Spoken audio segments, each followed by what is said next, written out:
Selamat siang anak-anak. Selamat berjumpa kembali dengan saya, Supriyanto Faruk. Dalam hari ini, kita akan belajar tentang sporing. Di mana di dalam belajar sporing, kita harus mempelajari beberapa item pembelajaran sebelumnya atau prasyarat untuk belajar sporing. Di antaranya adalah tentang roda dan ban, kemudian tentang sistem rem, balancing, bagian-bagian dari kendaraan. Baik, karena materi-materi tersebut sudah kita ajarkan pada materi pembelajaran yang sebelumnya, untuk hari ini kita fokus tentang pembelajaran tentang sporing atau geometri roda. Sporing atau geometri roda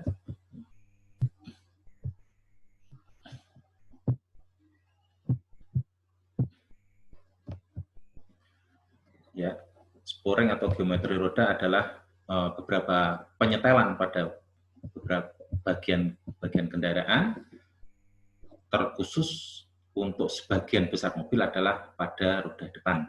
Tapi beberapa mobil yang lain, roda depan dan belakang. Baik, kita akan mengenal bagian-bagian dari sporing. Yang pertama adalah camber. Camber adalah sebuah penyetelan roda depan atau roda belakang, ya, tapi spesifik lagi untuk sebagian besar kendaraan adalah roda depan. Baik, kita ngomong tentang sebagian besar kendaraan. Jadi kita fokus pada roda depan dulu.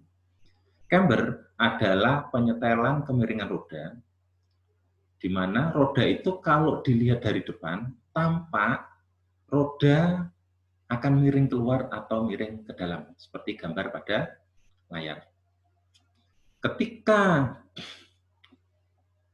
roda itu miring ke dalam, maka disebut dengan camber negatif. Kemudian kalau roda itu tegak lurus, ya, berdiri tegak lurus, itu biasa disebut dengan camber nol.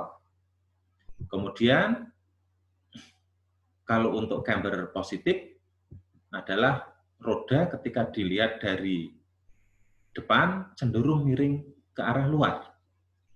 Kemudian fungsi-fungsi dari camber adalah jika penyetelan camber itu di setel untuk camber positif, maka dia akan menyebabkan pengemudian menjadi ringan. Maka biasa dipakai pada kendaraan-kendaraan yang memiliki beban yang cukup berat atau kendaraan penumpang dan yang lebih tinggi lagi. Kemudian kalau camber negatif itu menyebabkan pengemudian menjadi berat. Nah, apakah perlu? Kadang-kadang diperlukan juga. Yaitu contohnya pada kendaraan di mana dia seringnya pada kecepatan tinggi, sehingga dibutuhkan pengemudian lebih berat.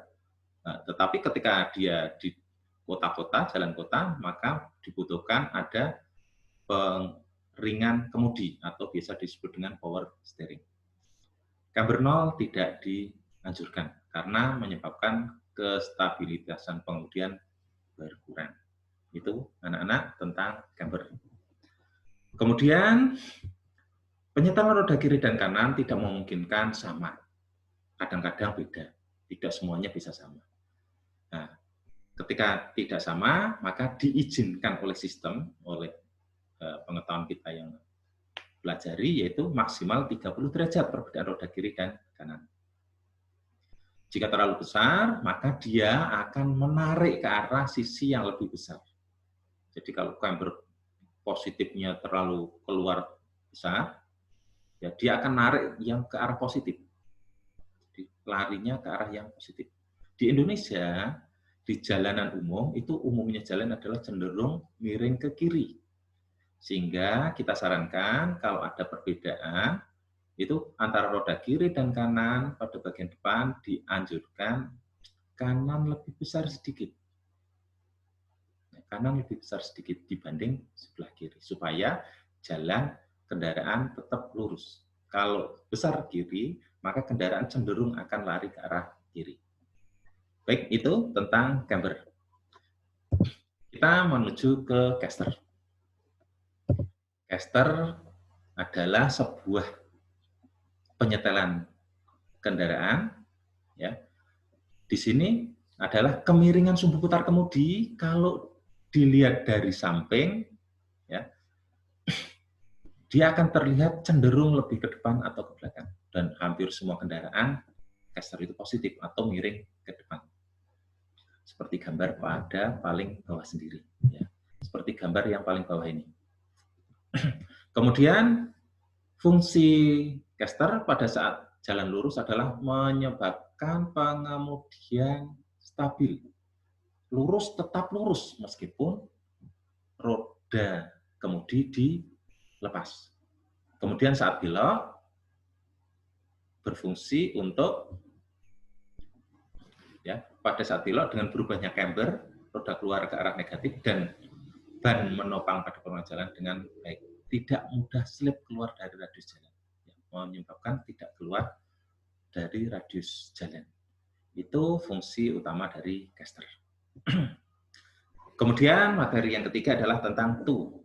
Toe adalah penyetelan roda depan. Jika roda itu dilihat dari atas, roda itu cenderung bagian depannya lebih menyudut kecil atau menjadi lebih besar bagian depannya dibanding bagian belakang. Kemudian toe kombinasinya dengan camber. Jika cambernya positif, ya toe-nya positif. Jika cambernya negatif, toe-nya juga negatif. Disebut dengan toe positif jika roda depan, bagian depan, lebih kecil dibanding roda depan bagian belakang. Itu toe positif. Kalau toe negatif, itu adalah roda depan bagian depan lebih lebar dibanding roda depan bagian belakang. Seperti pada gambar ilustrasi berikut. Fungsi toe, koreksi camber pada saat jalan lurus. Ya. Kemudian menghemat ban, supaya bannya tidak aus. Kalau aus, merata. Tidak cepat aus atau keausannya merata. Kemudian pengemudian stabil, tidak timbul getaran. Itu fungsi utama dari toe. Kemudian juga sebagai fungsi gaya penggerak. Jika mobil itu penggeraknya roda belakang, maka penyetelan umumnya adalah penyetelan dengan toe-in. Sehingga ketika mobil digerakkan atau mobil berjalan, itu roda depan utamanya kan adalah untuk mengendalikan kendaraan, tidak sebagai penggerak. Maka yang bergerak adalah bodi mobilnya dulu, baru roda depan. Sehingga fungsi atau penyetelan toe-in lebih tepat. Kemudian kalau mobil dengan roda penggeraknya roda depan, maka ketika mobil berjalan, yang jalan lebih dulu atau yang bergerak lebih dulu adalah roda depan. Sehingga toe out penyetelan yang lebih sempurna. Itu. Kemudian penyetelan-penyetelan yang keempat adalah kingpin.